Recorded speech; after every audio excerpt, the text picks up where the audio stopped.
नमस्कार, मैं डॉक्टर धनंजय तिवारी पुनः आपके सामने उपस्थित हूँ। साइकोलॉजी में हम यह देखेंगे कि साइकोलॉजी में कौन कौन सी शाखाएं हैं और किस किस तरह से उन शाखाओं में हम किन किन विषयों की अध्ययन करते हैं। सर्वप्रथम हमारा है संज्ञानात्मक मनोविज्ञान। संज्ञानात्मक मनोविज्ञान में हम मुख्य रूप से देखते हैं कि व्यक्ति की मानसिक प्रक्रियाएं कैसे कार्य करती हैं।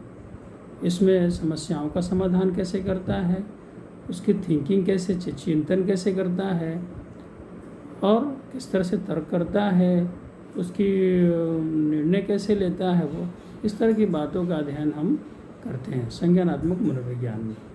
इसके बाद शैक्षिक मनोविज्ञान।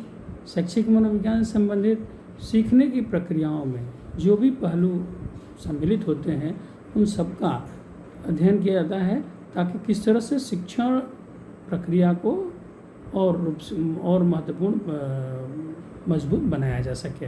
जिसमें सीखना हो गया, छात्रों का व्यवहार हो गया, अनुशासन हो गया, आपका शिक्षक व्यवहार हो गया, शिक्षण विधि हो गया, ये सब कुछ मनोविज्ञान में अध्ययन किया जाता है ताकि शिक्षण प्रक्रिया को उत्तम रूप से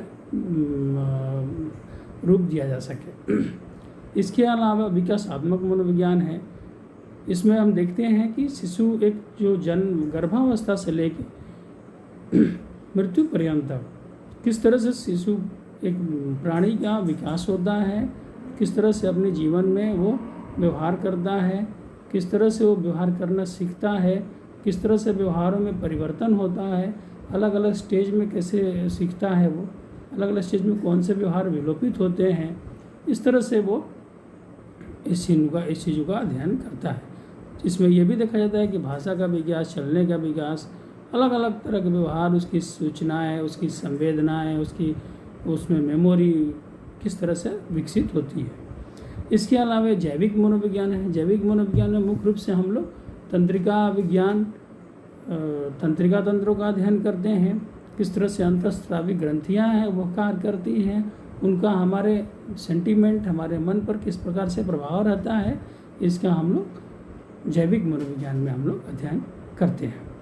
इसके अलावा जो मुख्य रूप से है चिकित्सा मनोविज्ञान। चिकित्सा मनोविज्ञान में क्या करते हैं, जिसे हम क्लिनिकल साइकोलॉजी कहते हैं, उसमें हम लोग देखते हैं कि मानसिक जो बीमारियां हैं, जो मानसिक विकृतियां हैं, उनका उपचार कैसे किया जाए, किस तरह से कौन कौन सी बीमारियों के क्या कारण हैं और उनके कौन कौन से उपचार हैं। इसमें विभिन्न उपचार विधियों का हम लोग उपयोग करते हैं, ठीक है, उनका अध्ययन हम लोग करते हैं। इसके अलावा खेल मनोविज्ञान है। खेल की बहुत सारे विधियां हैं जिसके द्वारा उसके कौन सी उपयुक्त विधि है, उसमें मनोवैज्ञानिक दबाव है, खिलाड़ियों के दबाव है, उससे प्रशिक्षण है, इन सब पे मनोविज्ञान का अध्ययन, इन सब विधियों का, इन सब विषय वस्तुओं का अध्ययन एक खेल मनोविज्ञान में किया जाता है।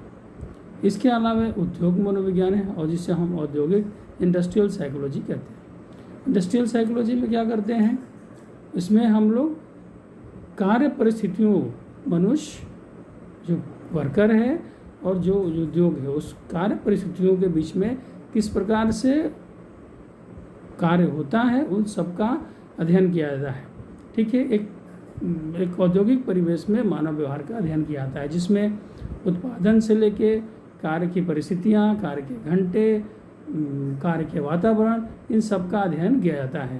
ह्यूमन रिलेशनशिप, एक मैनेजर कर्मचारी के बीच में क्या संबंध हो, कैसे उत्पादकता बढ़ाया जाए, कैसे उनमें कार्य संतोष लाया जाए, इन सब विषयों का औद्योगिक मनोविज्ञान में अध्ययन किया जाता है। उसी प्रकार से असामान्य मनोविज्ञान है, उसी प्रकार से स्पेस मनोविज्ञान है, उसी प्रकार से रक्षा मनोविज्ञान है। इस तरह से मनोविज्ञान की अनेक शाखाएं हैं जिसके द्वारा हम अलग अलग जगहों पर, अलग अलग पृष्ठभूमि में, अलग अलग परिस्थितियों में मानव व्यवहार का अध्ययन करते हैं। अर्थात कह सकते हैं कि जितने भी प्रकार की परिस्थितियों में मानव व्यवहार करता है वहाँ पर उसके मनोविज्ञान की शाखाएं हैं और उन जगहों पर, उन परिस्थितियों में परिस्थितियों और उन परिस्थितियों और मानव व्यवहार के बीच में अंतःक्रिया का अध्ययन मनोविज्ञान करता है। ठीक है, बहुत बहुत धन्यवाद। आगे हम देखेंगे कि मनोविज्ञान और अन्य विषयों का आपस में क्या संबंध